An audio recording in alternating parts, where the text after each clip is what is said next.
I cannot reach you, Volume 1 review. I'm sure you can reach him. This feeling does not admiration or nostalgia, this ache. Kakeru and Yamato have known each other since childhood. Yamato is tall, good looking, and a good all-rounder too. Kakeru regards himself as average, probably worse than average in class, given his recent dire results. Are you two complete opposites? Since one of their classmates is a witness a girl confessing her feelings to Yamato. Like your personalities, your grades, and your looks. Yamato turns the girl down. The two boys are in the second year of high school and even drunk they still hang out together and go to and from other school together. Something unspoken hovers in the air between them. When one of Kakeru's friends suggests they mix out the numbers at the mixer, Kakeru agrees with the both of them but is then confused when Yamato doesn't seem at all keen. Kakeru also isn't that keen but thinks it's a good idea to go along.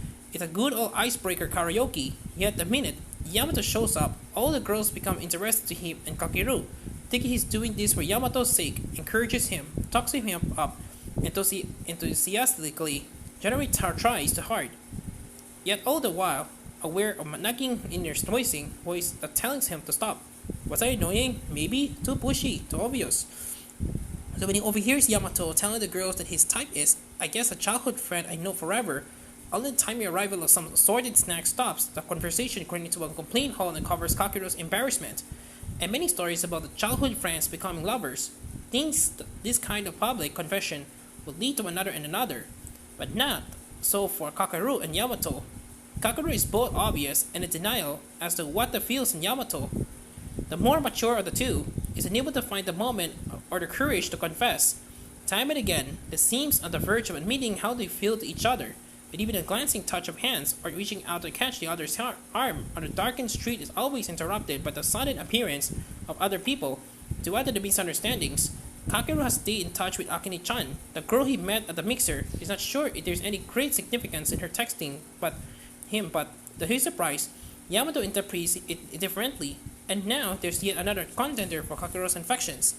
Mikoto, Yamato's younger sister, is not like he belongs to you. She tells her brother, so I can do whatever I want to with him. Sisters, huh? Is there any hope for this relationship to blossom, or is it doomed to fizzle out, extinguished by insurmountable communication problems? This is Mika's first manga to be published in English, and like several other recent manga picked up by US publishers, Jin Pixiv, Media Factory,